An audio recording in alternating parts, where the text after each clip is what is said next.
James, welcome to the studio. Nice to meet you, Simon. I don't see any other place of starting other than maybe sharing with me the day you found out you had cancer.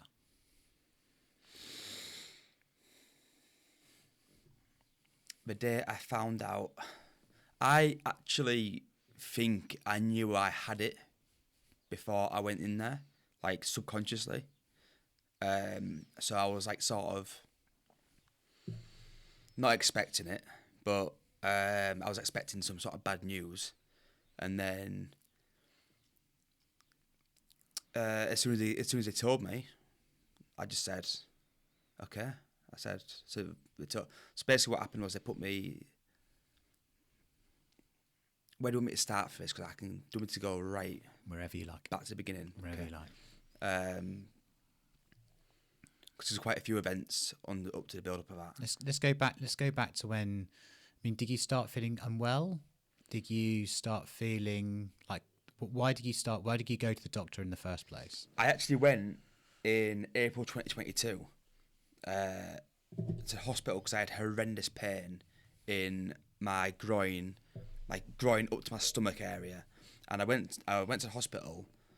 They basically just like rushed me through, and they were like, "You've got an STI." I can't remember what it's called, Simon, but it was called epididymitis or something like that. It sounds like a foreign language to me. So right. Basically, what they said was I had an infected ejaculation pipe in my testicle. So that was what the pain was from. So they gave me a bunch of painkillers, some antibiotics, and just sent me on my way. And so that happened in April 2022. And then it settled. The pain just kind of settled for a while. And then in January 2023, the pain came back. The pain came back again. And I just said to myself and brother, I know what this is. Like, I had it before in April. So I just went to the sex clinic and said, I know what it is. I had it in April last year. So I said, just give me the antibiotics and I'll go. But they tested me anyway whilst I was there, just as like protocol, I guess. And I went off, took the antibiotics, some more painkillers because I was in pain.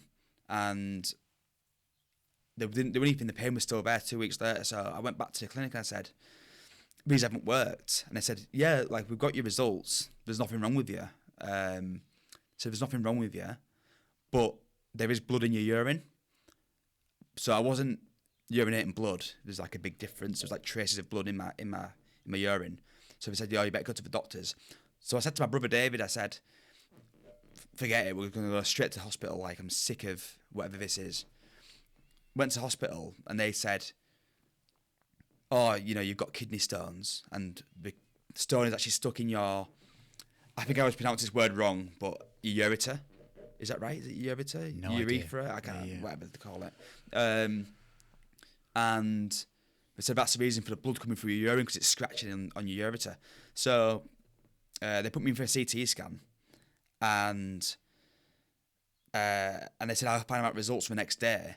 It actually been like a few days. I've not heard anything. So I just drove back up to hospital and I said, I've not had my results yet. Where are they? Like, I want to get this sorted out. I want to get these kidney stones out. So they sent me up to the surgical assessment unit at Leeds Hospital, and they said, you can either wait a few hours and we'll give you your results, or you can go home and we'll ring you with them later on, but you'll definitely get them today. So I said, all right, no worries, I'll go home. So I got back in my car to drive back home from the hospital, and I got 5 minutes away from the hospital, and they rang me back and they were like, James, you need to come back to hospital. We need to talk to you. So I was like, finally, great. Get these kidney stones out of my kidney, for Christ's sake. And I got in there and they just went, yeah, it's not kidney stones. There's a very high chance you've got cancer. So Just like that. it was numbing. That's all I can say. Like, you don't feel really any emotion. Like, you don't feel sad straight away. I don't really know how to word it. But the thing is, I knew there was something wrong with me. I didn't like catastrophize it in my head or anything like that. I just knew there was something going on, And then always in the back of my mind, I was like, it could be that, like on the build up to this. So I wasn't mentally prepared for it because nothing would prepare you for that. But yeah, I was expecting some bad news one way or another. So how do we get from 2022? We're looking at an STI, Apparently, right? I mean, there must have been tests and everything, but then did the pain go away? didn't go away. It was just there. It just like niggled. Right. So what the pain actually was, I actually had 3 tumours crushing my organs in my stomach, and the pain was actually from the tumour crushing my ureter, and it deranged my kidney. So my full left side of my body was just in pain.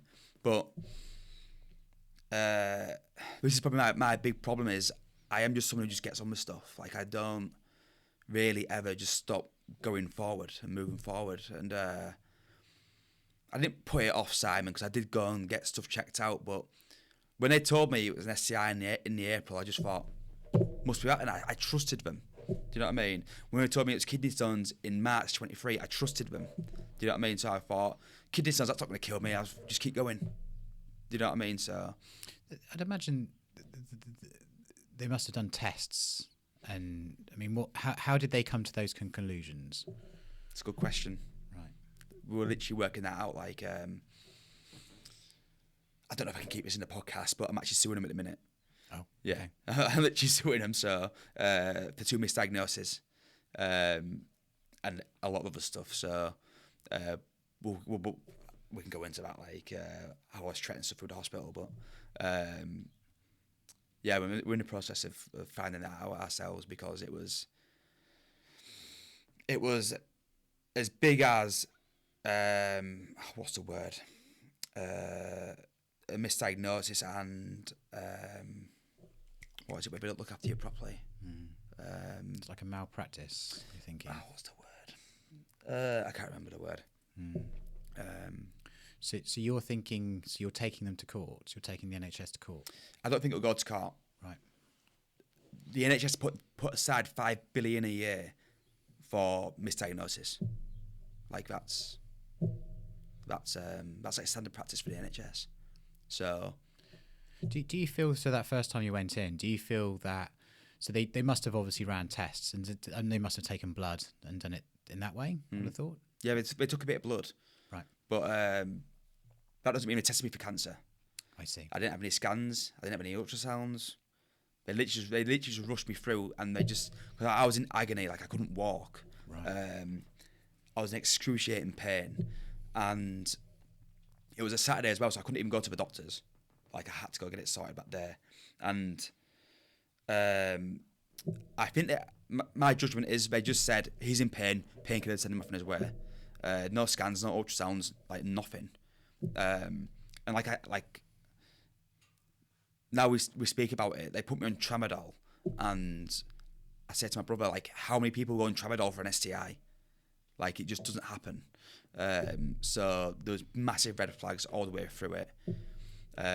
Knowing what I know now, it'd be a different story.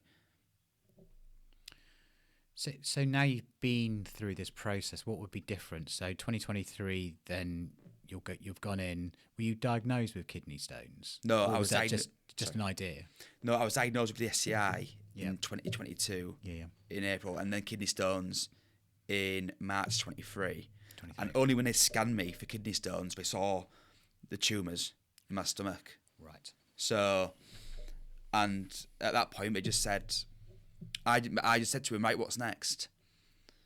I was like, I don't know what I was in. Like, it was a weird emotion. Like, I don't know if it was shock. I don't know if it was confusion. Like, to this day, I still don't know what it was. I said, right, what's next? And I said, and we just said, you can't leave the hospital. You've got to stay here. Because obviously. So that's after they've said to you, you have cancer. Mm-hmm. No, they said there's a high chance you've got cancer. Okay. Yeah. Okay. But they said it's rather testicular or blood cancer. And how was that delivered to you? Because I mean, that is shocking, life-changing, horrific. I think about this moment all the time if it ever happens, and I can't even compute how it may feel, may be. Like, what was going through your mind at that moment? Sounds like you wanted just to get on with it. They delivered it with a lot of empathy. Like they weren't like they were very soft with the delivery and like put their arm around my shoulder and stuff and told me. But yeah, I rang my brother and I rang my dad and I just said, I think I've got cancer. And then me and my brother lived together at the time, and he just drove straight down to the hospital, David, and I stayed in hospital after that for, I think it was 15 days. Didn't let me leave for 15 days. And David, my twin brother, every night slept on the chair next to the bed. Didn't leave me once. Not once. He just slept on the chair next to me. Yeah. Your twin brother stayed next to you every day for 15 days. Yeah. Didn't leave. That's incredible. Yeah, he didn't leave me. So much went on in the hospital, but he was just literally sleeping on a chair, like just running into the shower in the hospital, just getting washed there, coming straight back out. And yeah, I think he was worried about me more mentally than anything. But I can't explain this to people. And I find it really hard to explain how I actually was, but I wasn't, like mentally I was fine. Like, because I've been kind of conditioned for these moments through running my own businesses and other hardship what's been going on in my life the past 30 years before that. So I just built up like resilience and fixing to deal with moments like this, and I was fine mentally. I just was like, when I was younger, maybe in my early 20s, like the truest form of torture was uncertainty. Like, not knowing the answer to stuff was the truest form of torture. And I learned to deal with it at a young age. I learned to deal with it. So I was fine. I was ready for war. Me and my brother were in it together. We were both ready to go for war. Like, we said to each other, as soon as I got diagnosed and put in my bed in the hospital, we literally were talking. We said, we've got so many ways to approach this. And we literally decided that there's absolutely no way we're going to be victims to this. Absolutely not a chance. Like, impossible. We're going to go head first and we're going to go to war with it. And that's what we did. What's the bond between you and your brother? Only twins will ever understand, like, what it's like. There's four of us. I've got four siblings. I've got three siblings, so including me, there's four. And mine and Dave's relationship, even though I'm so close with my sister and my other brother, it's nothing like what we've got. Like, we can think for each other. We know exactly. We always joke. I always say I know what he's thinking before he knows what he's thinking, and it's true, and he does with me as well. Like, it's just I don't know. It's just a bond that only twins will ever understand. I don't know. We shared a room together, didn't we? So pretty close, yeah.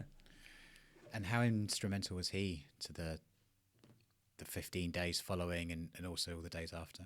Massively.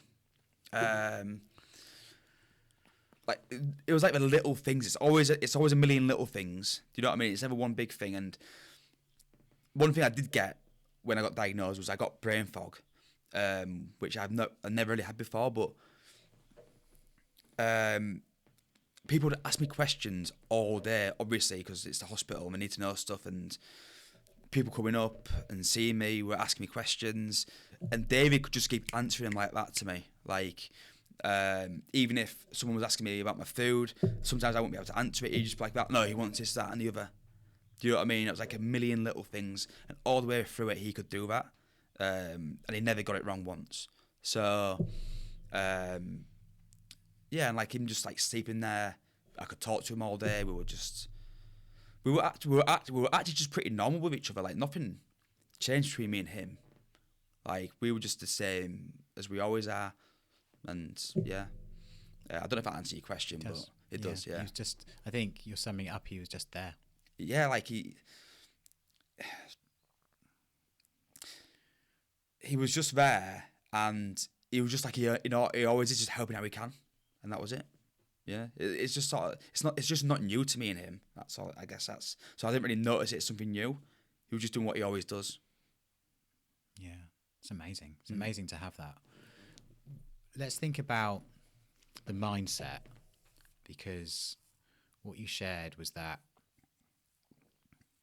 you're going to go to war with this. Like, there is like this belief that you immediately cultivated with yourself and David, and which was, we're going to fight this. Like, what was that mindset? What were you thinking? I love this question because I'm quite philosophical, and I read a lot into philosophers, Marcus Aurelius, Seneca, and Sun Tzu. I've read his book quite a few times, The Art of War, and he basically, the book basically tells you how to approach adversity. That's what it basically tells you. And there was just absolutely no way we were losing to this. Like, that was the mindset from the beginning. Like, before we even knew what stage I was, how much chemo I needed, how many surgeries I needed, we just knew it wasn't even an option in our brains that we were going to lose to this. We were going to go until the very, very end. And that was just our mentality. That was just our mentality with it, really. It was just definitive. Yeah. Resolute. Wasn't an option. It just simply was not an option. Losing to this was not an option. I actually felt like I had a responsibility because I posted as much of my journey on my social media as much as I could. I had. I can't. People think I exaggerate this when I tell them. I had like over 1,000 messages from people, like reaching out, supporting me. My phone was constantly blowing up. I actually had to give it to my brother to reply to everyone because I couldn't deal with the overwhelm of it all. And like my family's giant. Like my dad's got 10 brothers and sisters. My mum's got 8. So that's like 18 aunties and uncles, their partners, all their kids. And it's actually worse for all of them to watch me go through what I went through than for me to go through what I went through, because I had an element of control through this all, through all of this. Sorry, like I felt like I was in control. Not for one second did I think that was ever getting the better of me, the cancer, and I was stage 3 cancer. Like I was quite late with it, and not for one second did I think this is getting away from me. I was just ready to keep going. I love this mindset. It's interesting because you could apply this to a lot of things, couldn't you? But I think in this moment, this is not going to beat us. It's not going to, and also it is us as well. It was you and David. It wasn't just you. It was a part of a family. David, me and David filmed our podcast back in May, and we did the full story of the cancer from start to finish. And the number one thing that people said to us after was,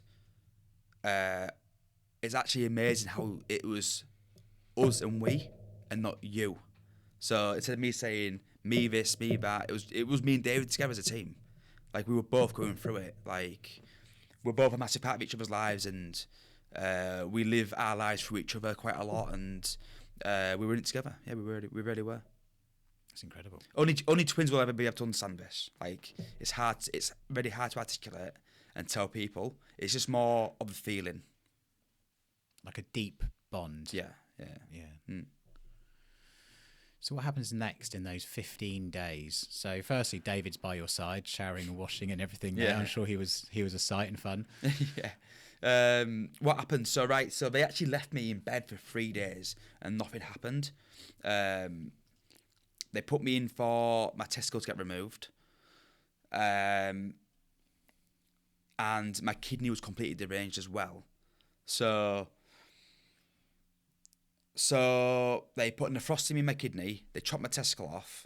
That was maybe the first week. And then within that week, they basically confirmed, you've got cancer like we thought you did. It's testicular. It's not blood cancer, don't worry. Because they were the 2 options. It was either blood cancer or testicular. Thankfully, it was testicular because it's quite curable, and so that was like kind of the first week, and then they were like just kind of working out when they get me into chemo. They wanted to rush me straight into chemo because of obviously how far I was into it already, and then after about 14, 15 days, they said we can't put you into chemo yet because your kidneys too deranged still. So we've got to let it recover a bit because chemo really damages your kidneys. So I basically had to just keep drinking like 3 litres of water every single morning to flush my kidneys out and get all the blood out of my kidney and stuff, and so they could put me into chemo. So they actually sent me home for about 8 days or something like that. But not straight back into hospital after that. So I mean, stage 3, my basic understanding is stage 4 is terminal, pretty much. So therefore, you've caught it at one stage before terminal. Is that right? Or I was actually stage 3C. Right. So that's what it was. That's what they called it, 3C. What does that mean? I think it's the last stage of stage 3. So I was like one little stage of being from at stage 4. I think it was stage 4 then terminal. Right. I actually don't know. I only found out, Simon, maybe 3 weeks ago that I was stage 3. Oh, okay. I only found that out a few weeks ago. Like I didn't know all the way through this. Oh wow, so that wasn't communicated. I didn't ask him. Okay. I wasn't bothered. I don't care what stage it was. I was going to win. I just didn't care. And I only found out.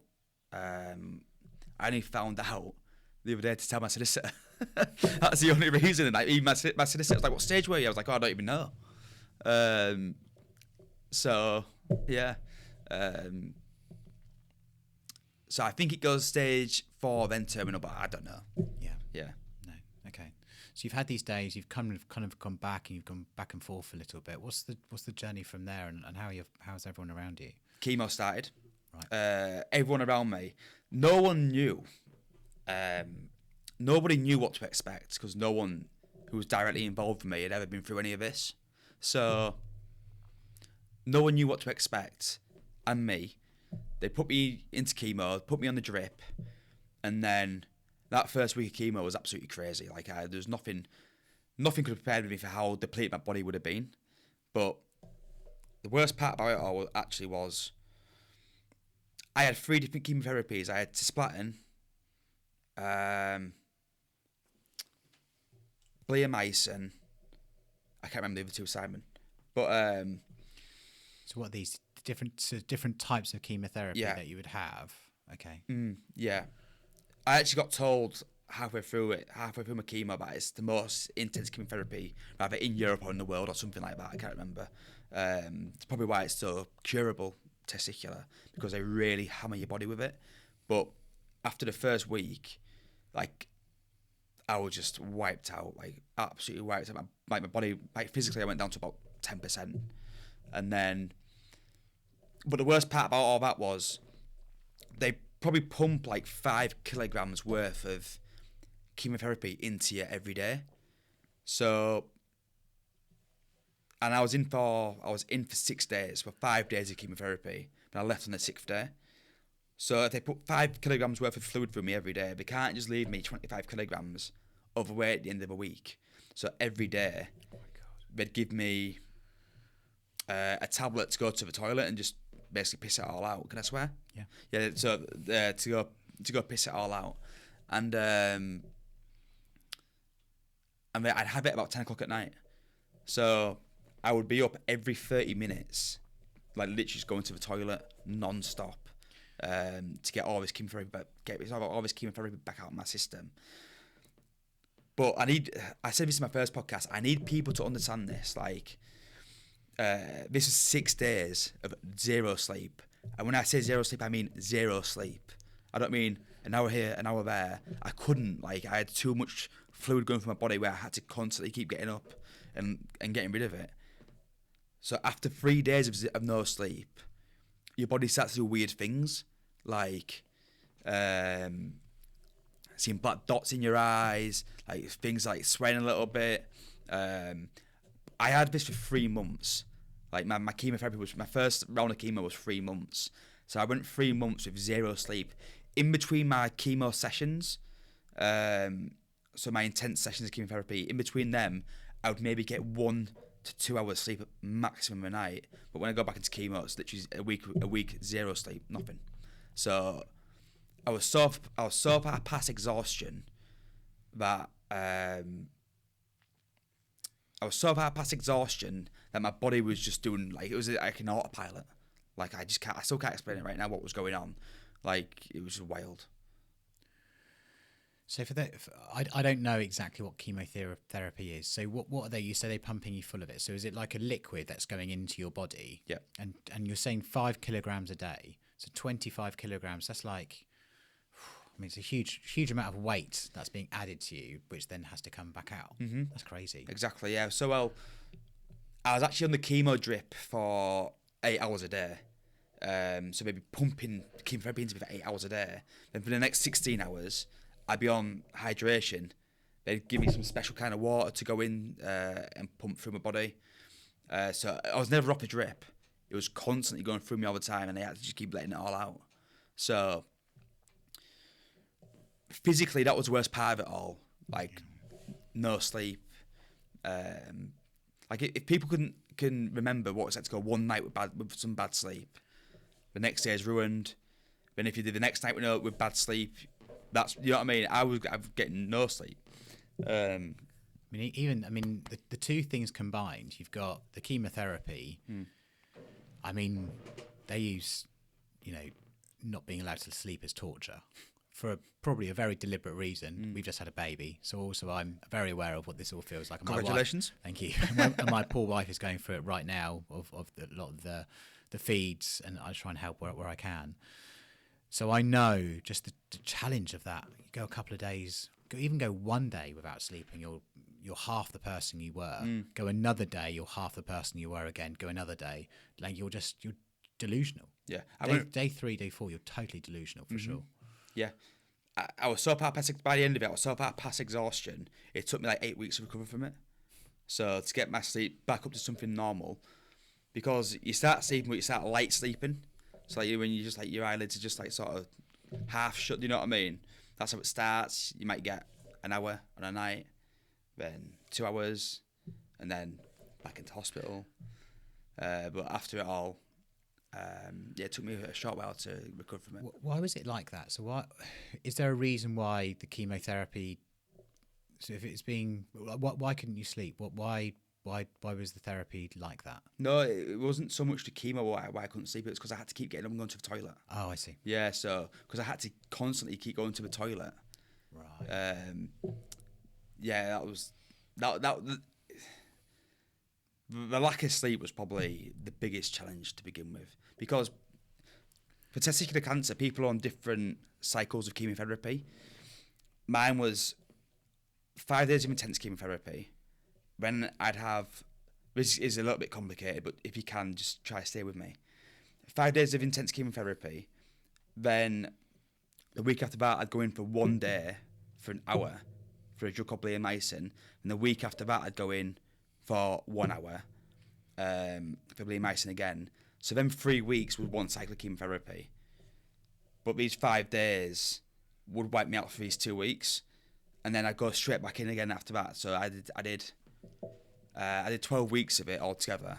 I did 4 cycles of the intense chemotherapy. Does that make sense? Yeah. So it sort of like compounded over time. Do you know what I mean? So the first cycle happened. The first cycle happened, and then I sort of got back up a little bit for my second cycle. That wiped me out again, but way more. Then the third, then the fourth. Plus, I had like a blood clot in the middle of it all. I had like completely passed out and KO'd in one of my sessions of chemo. Like, I just dropped to the floor and that was it. So they were going to maybe keep me in after that for a bit longer, but I talked them out of it. So you completely just passed out? Just passed out. Wow. Yeah, just passed out. My argument was, if you let me go home, I will feel better. I said, if you keep me in this hospital, I'll feel worse. I won't feel better being in this hospital. So I said, let me go home, and I'll feel. I believe if you're in hospital for a long time, I believe if you go home, you'll feel 50% better. I believe that.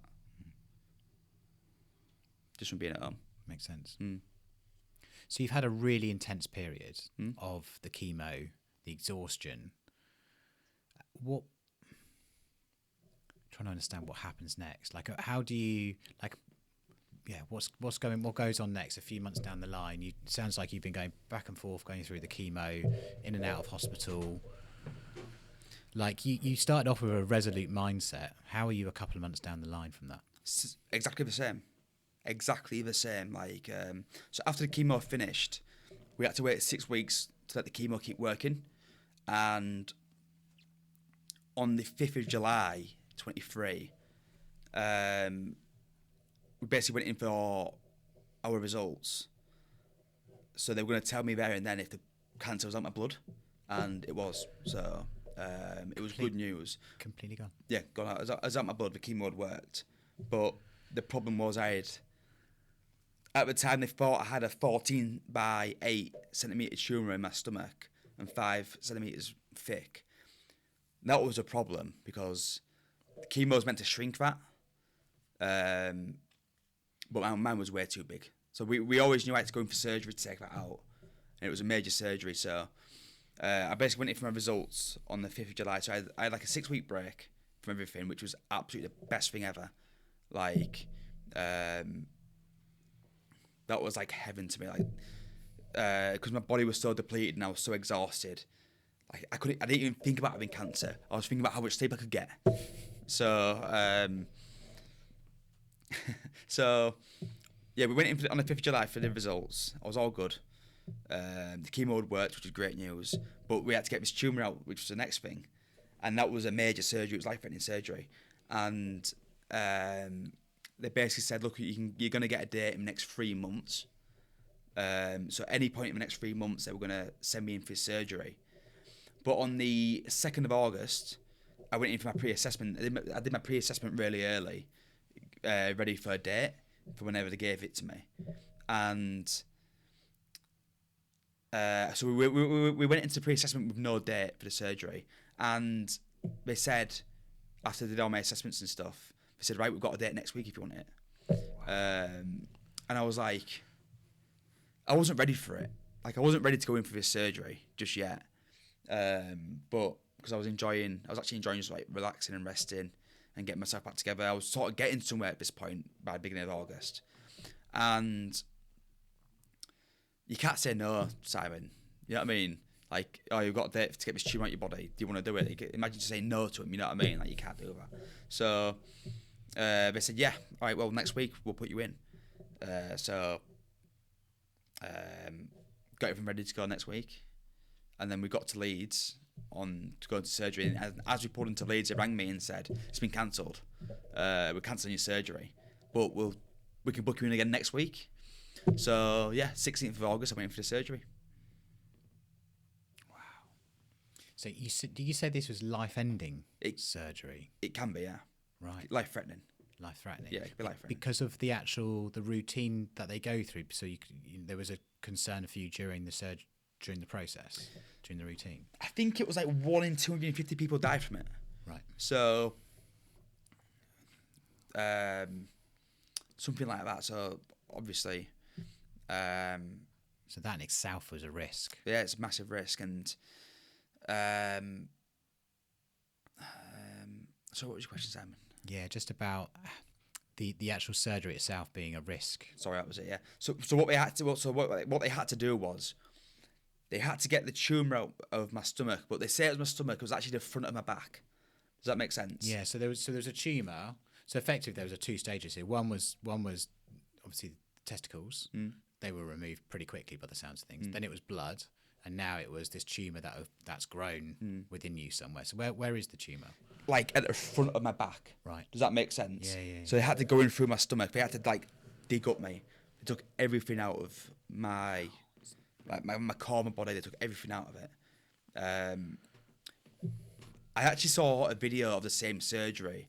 the BBC recorded one about 10 years ago. And after my surgery, I looked at it, and what they do is absolutely crazy. So yeah, so they like took all my guts out. Glad you looked at it after, by the way, So, because if you'd seen that before, I was just thinking, gosh, you know what you're going in for. How horrific. To be fair, I probably still would have been okay, but yeah, I thought I'd wait till after, just in case. And yeah, they took all my guts out, took the tumours out. They thought I had one tumour when they went in for this surgery, and they saw 3. So no one expected that. That was a big shock to everyone, a big surprise. But this is where the journey took a massive turn. So this is the first point where we were like on the back foot a little bit, because we were in there in the middle of all the strikes. I don't know if you remember them. Back in August 2023, all the junior doctors were striking, demanding pay rises in line with inflation, which is absolutely ridiculous. Like, it's stupid. You've rather got to be a virtue signaller or stupid to believe junior doctors deserved a 34% pay rise in line with inflation over the last 25 years. And because of all that, my care was like, it was absolutely disgusting how bad it was. It literally left me to rot in that hospital. So during that time, there were minimal junior doctors on there to care. I wish my brother was here because he could like fact check all this. Of course. Because people just my words cannot make people understand how bad it was. I had something called a PCP button, which basically you press it and it blows morphine through your body. I was pressing it 80 times a day, and basically what it would do is it would knock me out. It would send me to sleep, or like get my eyes closed or something. I was pressing that button 80 times a day, and after 6 days, the doctors came in and like, right, we need you to basically go to the toilet and poo, because they took all my stuff out. They had to make sure it was all working again. And when you touch your bowels, something like they freeze or they don't work properly, so they need to get them working again. So, so they took the PCP button off me because it was constipating me. That's what morphine does to you. And they put me on paracetamol. So they went from morphine 80 times a day and put me on paracetamol. This is the level of care I was getting, like just a couple of tablets every now and again. And I was honestly, at this point, I'd never felt pain like it. Like, I could feel my body like wasting away. Like,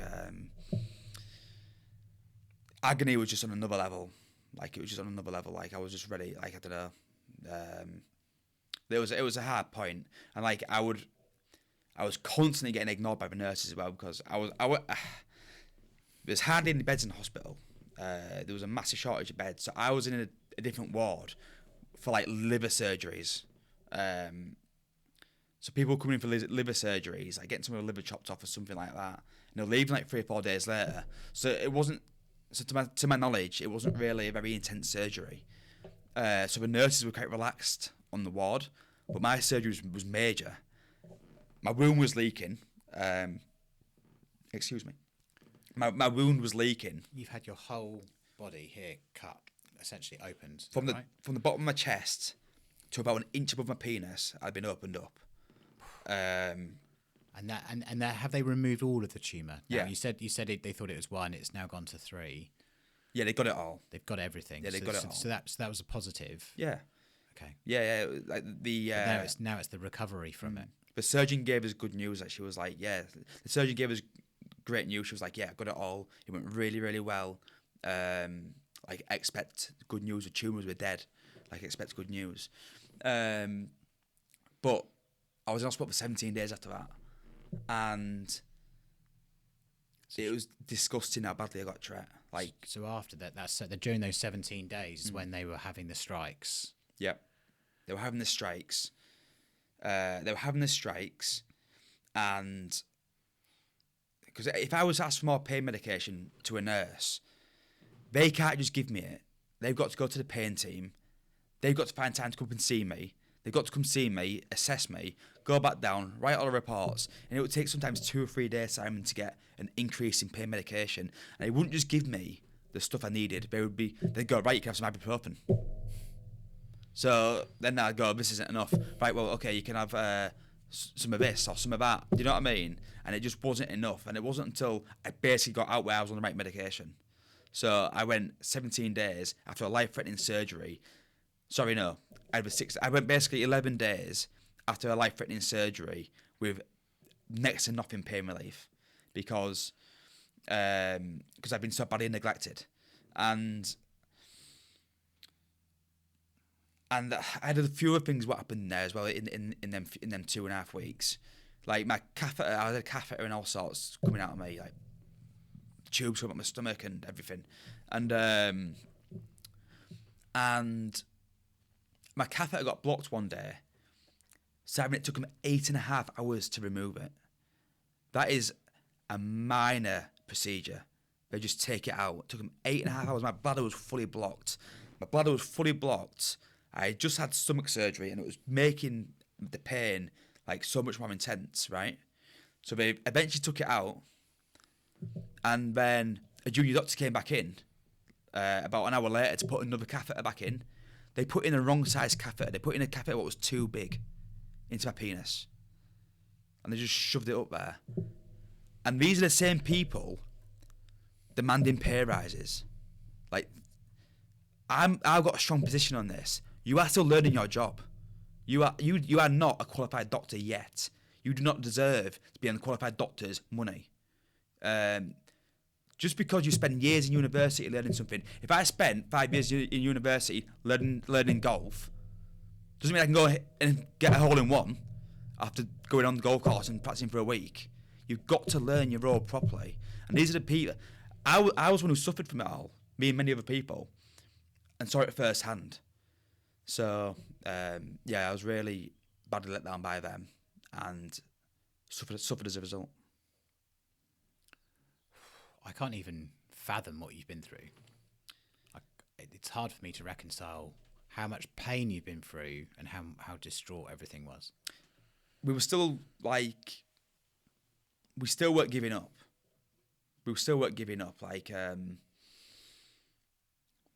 Failure still wasn't an option at this point. Like, don't get me wrong, I was getting pushed to my limit and I was getting tested, and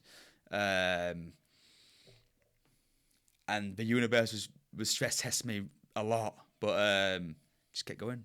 What can you do? You know what I mean? It's got to roll the punches sometimes. You said the words, the universe was testing me. Stress testing me. Stress testing you. Yeah. Like giving you the ultimate test, the ultimate challenge. I believe that that's how the world works. I believe if you think you're good at anything, so for example, if you think you've got a good, strong mentality, the universe will stress test that. If you think you've got a great relationship with your partner, at some point the universe will stress test that. If you think, I can't think of any other examples, but like, I just think that's what happens, and it pushed me. It didn't win, but it pushed me.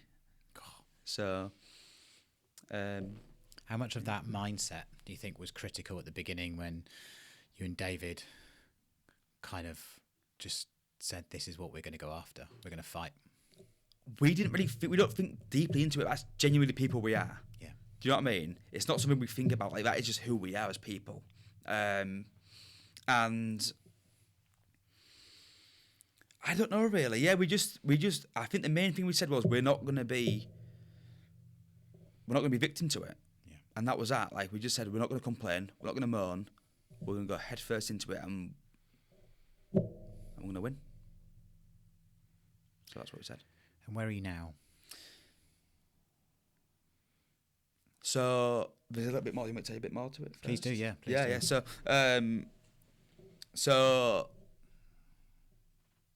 before we get to now, so let's go through that piece again. So we've kind of gone through the days in the hospital, the medication, the pain that you had to get through. How did that draw to a conclusion? Was it whether it's medication, or did you go home, or like what happened? Yeah, what happened next? I went home and put me on opioids and all sorts of garbage, and it said to me. So this was end of August now. I was getting out of hospital. They said, right, come back in on the 13th of September for your results. We're going to go send the tumours off, make sure, I can't remember the medical term for it, but make sure that there's no live cancer cells in the tumour still. So they said come back in on the 13th of September, and we'll see what the results are. But they said to us, expect good results. Like, these tumours were dead, like nothing in them at all. Like, so yeah, like we should be near the end of it now. And the 13th of September is my birthday, so I went back into hospital the 13th of September, and God save me, I was corpsed. Like, I was absolutely corpsed going back into this hospital. My back was like bent like that because of the stomach surgery. Like, I couldn't fully stretch my back up yet. At this point, I was like tied together, and I was getting pushed on in a wheelchair. Like, I was corpsed at this point. So I went in, and we were kind of expecting good results, and they said, right, look, it's bad news. Like, there was some live cells in my tumours, so we got to put you back into chemotherapy in 2 weeks' time. There were some live cells, so that means you're saying that there was still some cancer. Yeah. Wow. In the tumour, not in my blood, but in the tumour. Okay. Yeah.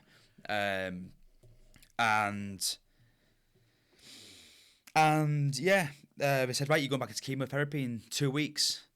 So, and I didn't beg him, but I said, can we push it back? Like, I'm not ready. Like, I was not ready. I'd lost like 3.5 stone from surgery. I was 14.5 stone at the time, and I went down to 10 stone. So, is that right? Yeah. That's 4.5, isn't it? Yeah. Yeah, 11 stone I went down to. So, I was like saying to him, like, just let me have a bit longer to recover from this surgery. I didn't know, but I had nerve damage until months down the line, but that was where all the pain was coming from, was the nerve damage. And like, my wound was leaking for months and months. Like, it was just constantly leaking. I don't know what was coming out of it, but like a lot of garbage. And I was just knackered. So anyway, they put me back in for chemo on the 2nd of October. And wow, God, Jesus Christ. They just kept me in hospital like all the way through this because of my condition. After that first week of chemotherapy, I've never felt so close to dying. Like, I was pissing blood, I was shitting blood, I was throwing up blood. I couldn't walk, I couldn't sleep. Like, I felt close to going. So you've gone through the chemotherapy again following the 13th of September, and it sounds like it's got worse, much worse. Only because of my condition. Yeah. So my first round of chemotherapy was called BEP, so BEP, and then my second round of chemotherapy was called VIP, so VIP. And in the VIP chemotherapy, they've got one chemotherapy drug, which is so dangerous. It had to carried to me in a briefcase, and 2 nurses had to sit either side of me and monitor me whilst it was getting dripped into me every single second through that. So, and that could have killed me, that chemotherapy. So they literally had to sit there and monitor me all the way through that, and it literally just sent me like, and after that week, that was when I was like, I felt like I could have died, like, easily. Wow. Were you in pain? Yes. Yeah. Massive pain. And like, I got a little bit confused one night because I was in an old person's ward, but I didn't know if it was end of life ward because there was a gent next to me in the bed next to me, and he had like an oxygen mask on, and he was just similar to me, just laid there like corpsed. And in the middle of the night, a nurse had come in. I think she must have thought everyone was asleep, or I don't know what she was thinking actually. But she came in and she took his phone and she called someone on his phone and said, "We think you should come in tonight because we don't know if he's going to make it through the night." And I could hear him panicking in his mask. He was going, like he was panicking underneath his mask. So that was about 4 days into my session. I thought, is this the end of life ward? I was literally thinking these things whilst laying in bed, because I thought I was going to die. And I asked him if I could go home after 3 days of my chemo because of how I felt. And they were like, "No, 2 more days, you can do it. And they wouldn't let me go home. So obviously they made the right decision because I was fine in the end. Do you know what I mean? So, but yeah, that pushed me to my limits. So what's going through your mind at that stage? I mean, also, are you sleep deprived as before, so you're a bit delirious as well? Yes. So, I mean, what thoughts are going through your head at that stage? Ow. The pain I was in is undescribable. I'm still in pain now. Like people, my closest friends and my family know I'm still in pain today. But at the beginning of, well, I don't say the beginning, but after the surgery, the pain was undescribable. And then matched with the chemotherapy, it was just like, I don't know. I don't know how to explain how bad it was. But it was very, very bad. Yeah. And what sort of, well, very, very bad, probably unbelievably, such an unbelievable understatement. Yeah, based on it really the is. pain Yeah, you're going through. Yeah, you nailed it there. Yeah, it really is. Like I can't put it into words. Like Excruciating. yeah, and like I say this to my brother, like I can understand when people say like they're in a better place now, because in that moment a better place for me would have been death. Like I would have been in less pain if I was dead. But I never had suicidal thoughts. I never had thoughts of I want it to end. I wanted to fight all the way through it. I was willing to fight all the way through it. Like you would actually, you would have had to, I don't know what you would. I don't know what you would. I can't speak properly. I don't know what you would have had to have done to have killed me in that moment, but I wasn't gonna. But I can understand when people say they're in a better place now. That is the truest term you'll ever hear. Like people really are when they end of life in a better place. Like, that's real. Because there's no pain. Yeah. They're at peace. Yeah. Yeah.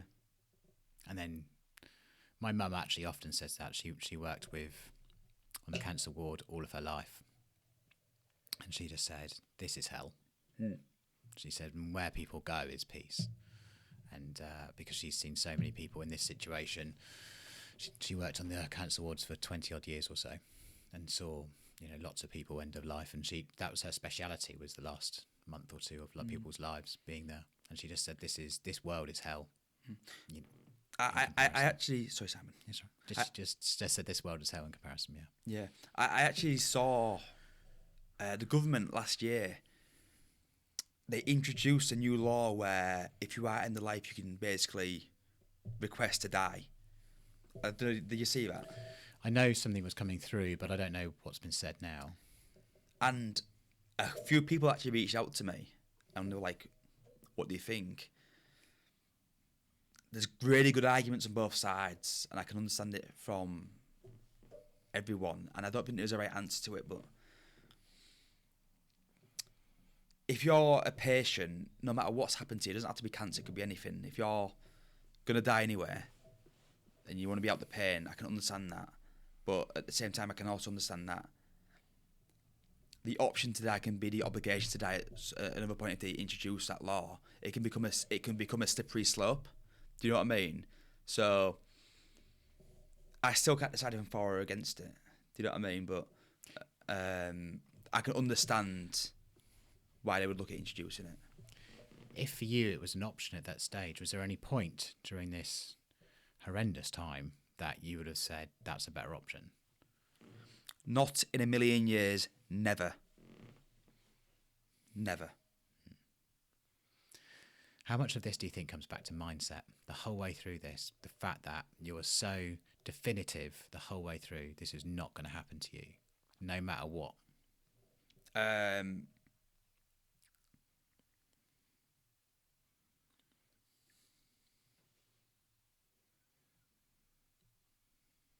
think all of it. I honestly believe people are going to tell me I'm wrong, and they've got every right to do so.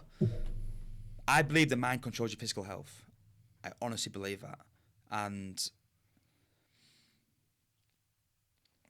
it can become a bit of a self-fulfilling prophecy. If you think it's going to kill you, it might just do that. If you think it's not going to kill you, it might just do that. I believe that. And that gives me power. So that's what we ran with. Yeah, it's powerful. Mm. I agree with it as well. I feel like so much of it is mindset and being definitive. Do you believe in the law of attraction? I do. Yeah. It is absolutely real. Frequencies and everything else that goes into it. And me and my brother are big believers in it. But we're living proof of it being real. So not only do we believe in it, we are evidence of it being real. So we're conscious of our thoughts. We're even conscious of our subconscious thoughts. So it wasn't like we were just sat there in la la land going, yeah, we're gonna win. We, in our core, in our souls, believed it. We just weren't. We weren't willing to take anything else for another answer. They could have said you've got terminal cancer, James, you're gonna die in a month, and I wasn't dying.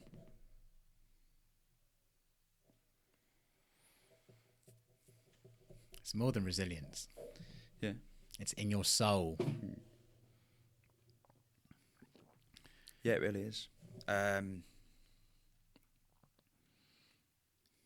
really is, and I don't think. I think you can only get this kind of mindset from actually going through hardship. Do you know what I mean? In like previously in life, I don't think you can really just teach it. There's a saying that Rogan often says, which is hard times create hard men, weak times create weak men. Mm-hmm. And I think your hard times create a hard man. Yeah. Yeah, I think so. Since I left school and went into adulthood, I'd always done like voluntary adversity. I'd always picked a hard route and the hard way to do stuff, and I'm so thankful I did it because it conditioned me for moments like this. Yeah. Do you know what I mean? So it conditioned me to go a life with stomach pain now. No, like that's uncurable. I can't cure it. It's nerve damage. You can't repair your nerves. They've tried putting like metal things inside my back and buttons to press. I'm too young. I'm only 30 to have that kind of stuff in my body. I don't want it. I'd rather live in pain. But yeah, if it wasn't for all the voluntary adversity I'd gone through before, there's no way I could go through that with the mindset we had. What do you think from your past? You said the voluntary, or the challenges that you had prior to that. What do you think set you up for this?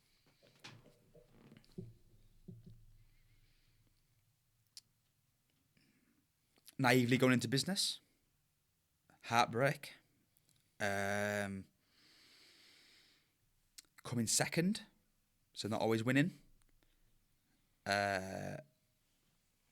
Conditions you for it, I think. What did you learn from the business world that is giving you some hardships? Good question.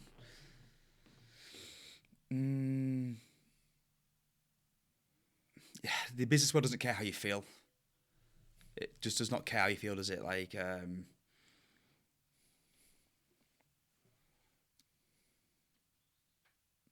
it's a good question, Simon. What's it taught me?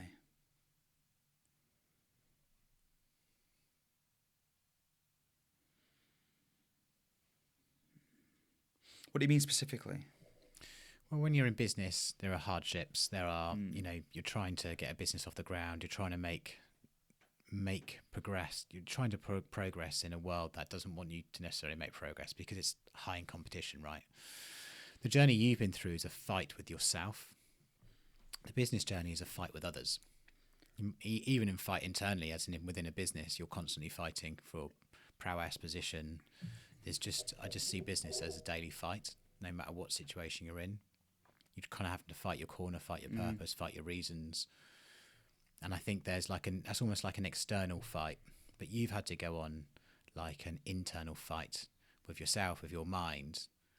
And, you've had your brother there to help you as well. I never had the right to go do any of that, because if you were to look at society, I would be deemed a failure by society. I left school with no qualifications. I started off as a tarmacer when I was 16, 17, 18. I naively went into it all. Do you know what I mean? And as anyone does who starts their first business, they think, I'm just going to do that, it's going to be easy. I got humbled really quickly. It's not a place for emotion. It's not a place, people don't feel sorry for you. It's dog eat dog. And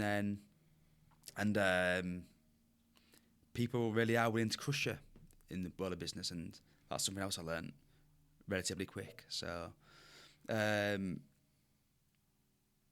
don't know. I tell you what, one thing I did learn is accountability. I learned that absolutely everything is my fault. Even me getting cancer, I blame myself. Everything. I should have had a better diet. I should have exercised more. I should have looked after myself better. I could have slowed it down. I could have put my foot down in April 2022 when I went into the hospital and got it earlier. It's my fault that I didn't do that. And that's something I've learned from having my businesses. That's interesting. The accountability. Because Jocko talks about...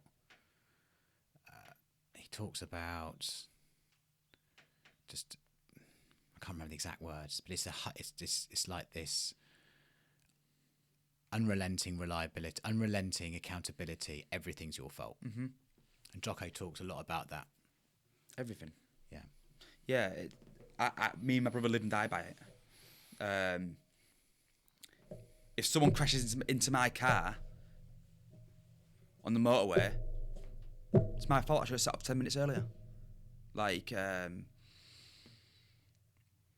I think it's very freeing. It feels very freeing. Do you know what I mean? Like, because you get to the root cause of every problem instead of blame it. Because if you blame everyone else for your problems, then you can never fix anything. You're basically saying you're not in control of your own life. Do you know what I mean? If you, they've done this, they've done that. Then people there, you're talking about controlling your life. You're not in control. So I guess I had the realization right now, actually. So I guess as an extension of that, that's why I felt in control of cancer, because I blamed myself for getting it. So then I felt like only I can get rid of it. And you said, so if you're taking extreme responsibility, that's what he talks about. I was trying to remember the words. I can remember them, but extreme responsibility.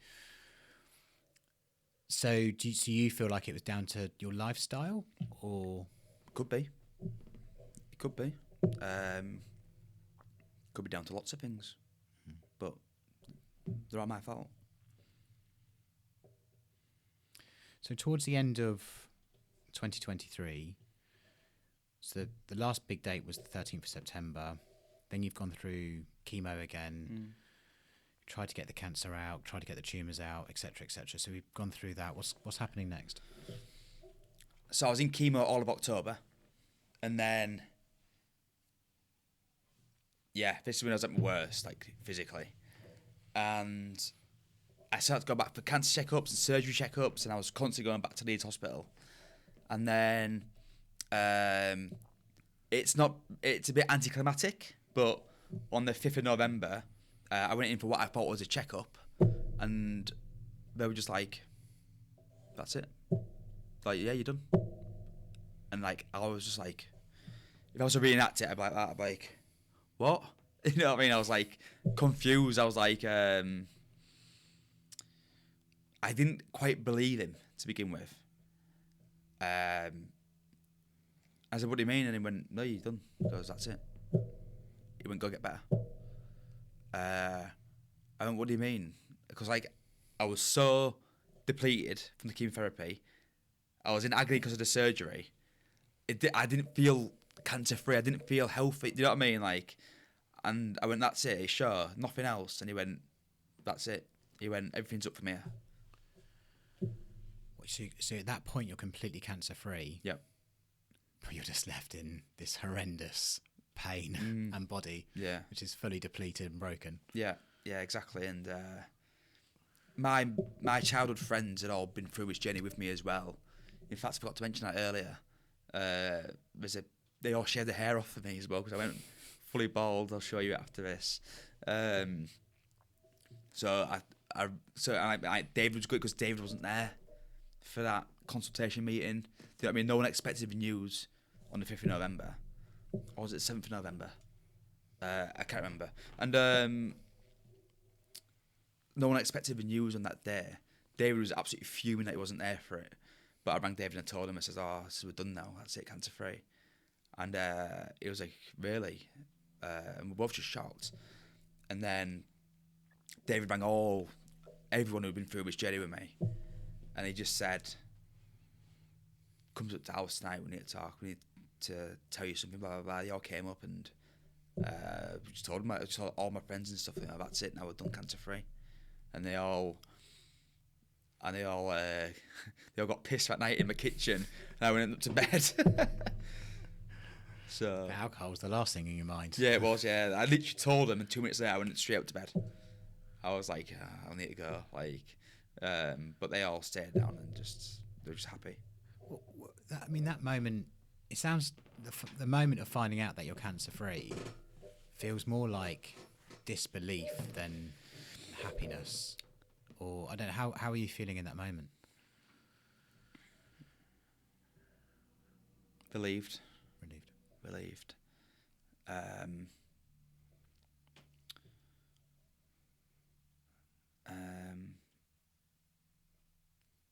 I've never told anyone this bit though, but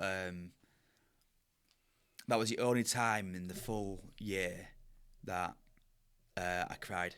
I cried happy tears. I was like, oh, thank God this is done. Like, I was like, I just couldn't wait for life to be normal again. The thing I missed the most was actually working. Ironically. Is that right? Yeah. What a journey. It was crazy. It was absolutely insane. When you reflect now on 2023, what do you think about that year?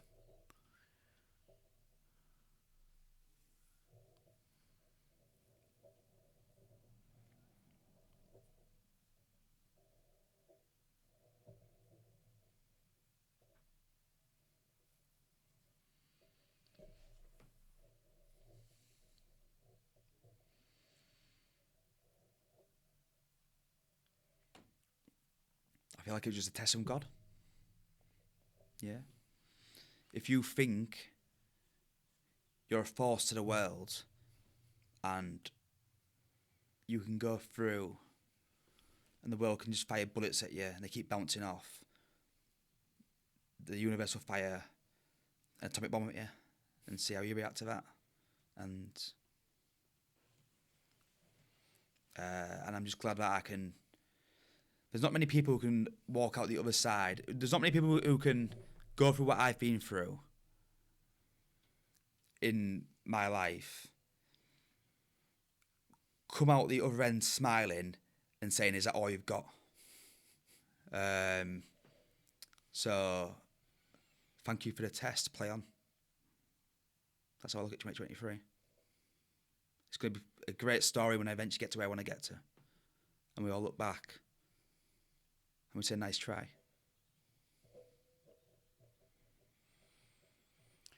God, they say what comes that doesn't kill you makes you stronger. Mm-hmm. And it feels like you've just gone up 10 levels of strength. Yeah. Mentally, not physically. And we've already defined that mental is what mattered. Physically, I'm still not 100% recovered physically yet. I'm trying, like I go gym every day and I'm working on it. Like I lost all my muscle and stuff like that when I was ill. But mentally, yeah, like I think I always say to people, like I've lived a lot of life for my age.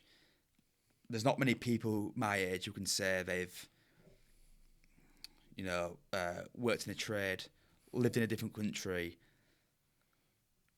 raised money from private equity companies, worked in corporate, been to Vegas 3 times. I've lived a hell of a lot of life. The only thing I've not done, really, is have kids and lose a family member, direct family member yet. I think that is, I believe that is the only next test I can really get, is losing a direct family member, losing my brother, my parents, something like that. But other than that, I don't think many people can consider what the path I walked.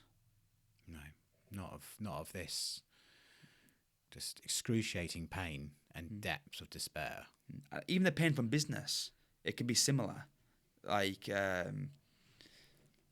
especially when it's like your identity, it can be very humbling. But yeah, I feel like at this point in my life, nothing will be as bad as it's been until I lose someone in my family. So, but I already know how I'm going to deal with that. So, it'll all be fine. So you said that you're now beginning to think about the future, look towards the future. We're a year later, 2025. What's been the recovery since that? Going through 2024, your recovery, and what's next? So, 2024 was kind of a year just to get myself back together. Yeah. That wasn't the intention. I was ready to go all in on something again. I was ready to go all in back into a business or whatever, but I moved to Manchester with my brother in March. I rushed it. I went way too quick. I was not ready to go in March. I was still white as a ghost, and I was still skinny, and I just wasn't physically ready. I thought I was ready, but I wasn't. I've been living in Manchester. I'd got we'd started a business with someone, but then unfortunately our developer, he just kind of went AWOL, didn't want to do it anymore. People don't realise how much goes into starting a new business, and people get caught in the Dunning-Kruger effect. I don't know if you know what that is, Simon. No. Basically, the valley of despair, where informed optimism goes up like that, and then valley of despair, your optimism goes right back down like that, and then you got to a small slope of progress after that. Okay, yeah. People always get to there and we lose them. So we'd started a business with a developer and a software developer, and when it got hard, he went. So that stopped, and now, 2024, kind of just finding my feet a little bit, working out what to do next. But I'm working on something now that's going to be launched shortly, and that's what I'll be doing for a long time. And what's your mindset towards the future? Honestly, I'm not really much different. People ask me this all the time, actually, and I really am not much different. If anything, I'm just angrier. I'm just quite an angry guy, but I'm still the same person. You actually have to ask people around me if I'm any different. I don't feel different. I've still got the same goal, the same mission. Things are still exactly the same. Me and my brother are still working on things together.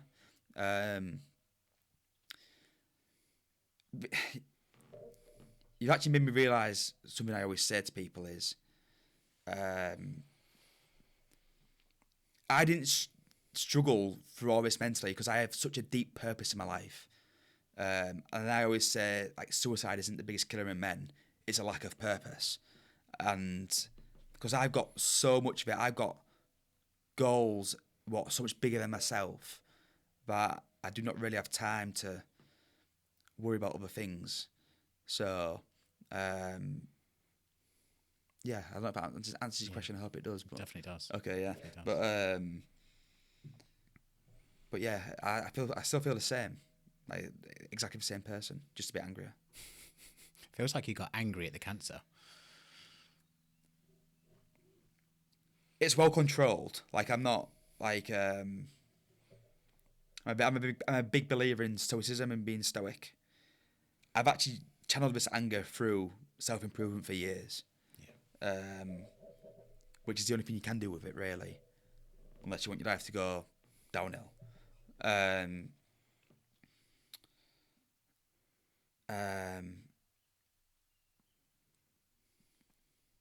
I don't know. I feel like,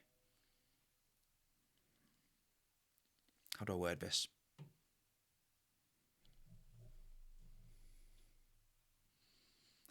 I feel like it can be used. Anger can be healthy to a certain extent, I believe, if used correctly. And I'm extremely self-aware. I don't hide from anything in regards to myself, and I lean into it. I use it best I can. I agree. I think anger can actually absolutely be used as part of motivation. But the whole reason I got started in business was because of heartbreak. I had a. I'm not speaking bad about it, by the way, because I owe her the world. I owe her the biggest thank you ever for doing this to me and changing my life. Because if it wasn't for her breaking my heart when I was a 20-year-old kid, I would never have taken that step and gone and got 9 houses and set up a business and raised that £1.5 million valuation. Then things would never have happened if it wasn't for that pain. Pain is power. So I single-handedly owe her the biggest thank you I could ever give anyone. Pain is power. I love that. Pain is power. But most men do not take action until they feel enough pain about something. I saw Chris Williamson talk about this last year. People get stuck in a paradox or something because they're just content and happy where their life is. It's not until something traumatic happens where they take action. I don't know. Like I said, heartbreak, somebody passing away, getting screwed over by your boss. There's always something big or traumatic what happens to make you take that initial action, and it happened to me. I'm proof of it. It's true. It's true, because if everything's sunshine and rainbows and everything's okay and everything's good, then why would you want to change? That is prison to me. I look at that as like an internal prison, like just being comfortable. I hate the thought of that. I hate the thought of my life being like the Truman Show, where everything's just on repeat. I wouldn't last 2 minutes in it. So is there, you mentioned the test from God. Mm-hmm. Do you feel like you've had the big test from God now? Only God knows. We'll see. I think, as I said before, a passing family member, I think, will push me again, but I know I'll deal with that. Feels like you can go into the business world completely fearless now. Like, you're probably fearless before, but I mean, you've been through the biggest test that anyone for 100 lifetimes would ever want to go through or need to go through. Like, there couldn't be a bigger test of being face to face with cancer and death and surgeries and excruciating pain and medications not working or all that stuff. I mean, most people wouldn't get through that, I don't think.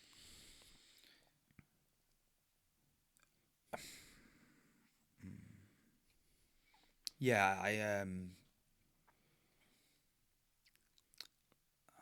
don't know how to answer this, Simon.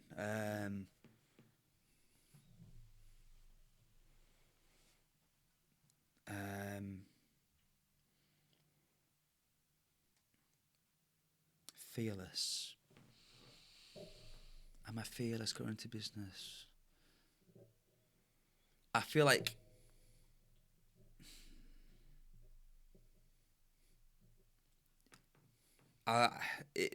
business is fun for me, first of all. So it's not like something I really think about. I just do it because I love to do it. If everyone in the world got paid the same amount of money to do anything they want to do, I would still do this. Is what I genuinely love to do. I feel like the part what gets worrying in business is when you start to scale up, you start hiring people, and other people start getting involved and stuff, and then it becomes a bit more risky. But I won't say it's scary. Do you know what I mean? Yeah, it's risk. Yeah, it's risk. But I've never really thought about it, actually. I never really thought about how I feel going into these things. So it's a good question. I still don't know. I don't know the answer to it. I try my best to answer it, but I just do not know the answer. What an incredible conversation. I've absolutely loved talking to you today. And what a journey you've been on. Is there anything, kind of as we close, like anything that we haven't covered today around this journey that you wanted to share? I know you talked briefly about the NHS earlier. I don't know if there's anything you wanted to share around that or wanted to avoid it. Anything I want to share? Not really. No, nothing. Nothing what comes to mind. It's almost like the summary is like that your mindset that you're able to cultivate has saved you from cancer. I believe so. Yeah. So many people going to say I'm wrong. That's fine. I don't mind. Do you know what I mean? Say what you want. But I believe so. Yeah. But no, I'm thankful. I am thankful for the oncology department in the hospital. The surgical wards, not so much. One of them left me to rot and basically die. And I thank you, and I thank everyone who was part of the journey with me as well, because there was a lot of people who were reaching out to me and supporting me. So many people that I couldn't keep up with it. So, and yeah, I guess we'll just keep going. Can I ask, just some reflection, thinking about this, do you have quite mixed feelings towards the NHS? Because you've got this oncology department, the people that treated you, but then there's almost like there's this aftercare piece as well. Then there's also the wrong diagnosis at the very beginning. Like, it feels like a real mixed bag. I don't know. It's a real mixed bag, isn't it? The thing I hate the most about the NHS is the lack of accountability. Like, someone will misdiagnose someone in the hospital, and they will say, "Oh," and that same doctor will say, "Yeah, it's run like shit here. It's the management's fault. It's his." There's no accountability with anyone anywhere in the full system, and the problem there is then they cannot get to the root cause of the problem. It can't be fixed. It's something what cannot be fixed because no one's willing to sit there and say, "That's not good enough. I'm not good enough. You know, this needs to improve." That's my biggest problem with the NHS. Even I don't know how many people work there and just say, "Oh yeah, it's crap," and that's just normal. That is just absolutely normal, and it's gonna get a bit political here, but it isn't the government's fault because they're not business people. Like, they don't run it. They don't build the infrastructure in the NHS like a business. It's not.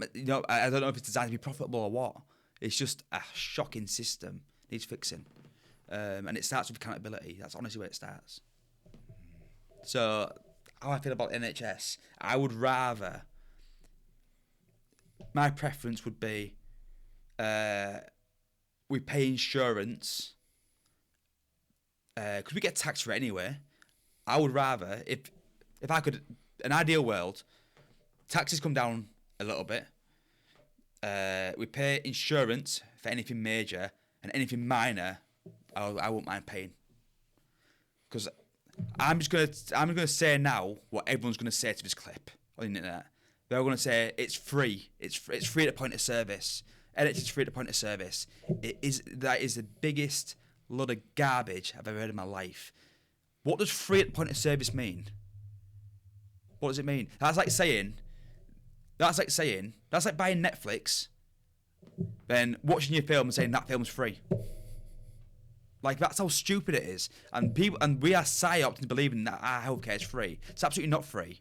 Like, it's just the biggest lot of garbage I've ever heard in my life. And so what I'd rather do is I'd rather pay so much insurance and get covered for anything major, like cancer, like a broken leg, like I don't know, head injuries, whatever, than anything minor. I don't know, broken fingers, an infection, anything like that, if you're in and out of hospital in a day or whatever, I think I would rather be paid for, and I think it'd be a much better system.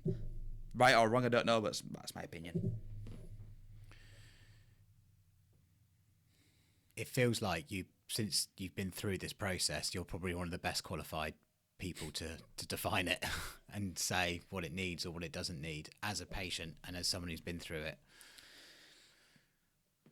After my podcast last year, Simon, a few people reached out to me and were saying, "You're right wing, you're right wing,"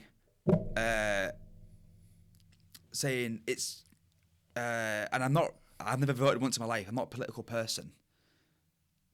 If anyone actually truly understands the world, they understand that it's actually just a big pantomime, the government, designed to do what it's doing now. And I said, I'm not political. This is my real life lived experience. I've been in there and seen it with my own 2 eyeballs. That's part of the problem in the world now. People actually just don't use their eyes for evidence. They'll listen to other people and not think, oh my God, I've actually seen that myself. I've actually seen it, and that's my opinion. And people are like, oh, right-wing views. No, it's just my view from what I've lived. Like, I don't think it's right-wing, is it? It's that you're a patient. No, well, yeah, exactly right. And you're communicating your experience. Yeah, but then if I turn around and say, oh, it should be, parts of it should be privatised, oh, you're right-wing. No, I'm thinking about the quality. If you go in with your twisted ankle, of course you want it to be free. You know, of course you want it to be free. But when you lie someone line, it's a much different story. You would rather pay for the best care. I'm telling you now, anyone would rather do that. Someone actually rang me when I got diagnosed, and I wish I took him up on this offer. He rang me up and he said, "Oh, James, sorry that you've been diagnosed. If you want, I'll fly you out to Switzerland and you can get the care there because it's the best in the world." And I said, "Nah, like, they're rushing me here. Like, we'll see if it works. If it doesn't, we'll look at doing that." I wish from the very beginning I just did that straight away. Because I could be physically much different now. Wow. What do you think the outcome would have been? I mean, I don't know. I need to be clear though, I'm not knocking the oncology department. They were amazing with me. They really were. It was more everything around that. Oncology and ICU I couldn't have any more trust in them departments in hospital if I tried. ICU were fantastic. But everything else, obviously they're just 2 small parts of a hospital. Everything else what I experienced was absolutely nothing short of horrendous. tough, isn't it? Tough having that feedback. Yeah, but like going back to what I was just saying there, because I think that I wouldn't mind an insurance, and people will make good arguments on both sides, right? And I can accept that, but because I say I would rather pay for better care. You're right, wing. That's what I say. I'm like, it's just such a boring argument. You're not talking about the problem. Do you know what I mean? They go to the actual point of a problem and they try to attack your character from it. Like, well, I think that that commentary is clearly useless. I think you're absolutely entitled to your opinion based on what you've been through, what you've seen, what you've witnessed, the pain you've been through. You're absolutely entitled to your opinion, your view. And I'm sure they would be the first to know. I mean, they're leading in an organisation which is unbelievable in size and scale. It's one of the biggest organisations in the world. 1.6 million people work there. Exactly. Yeah. And a lot of businesses aren't that size. So, of course, there's going to be failings and there's going to be these sorts of things. But is there a better way? Probably loads of better ways. But you do need, some business leaders to lead these sorts of things for sure. I don't even think that should be a debate. I really don't. Like, it shouldn't have to be. I obviously know it's harder than just saying it, but in my mind, I would look at where's it the best in the world. For example, the buyers like least crime. What do they do so right? Do you know what I mean? I can't remember, someone was telling me. I think we had the best healthcare in the world, like in the early 2000s. I would have been young then, so I wouldn't have known. But and I think we're like near the bottom now or something like that.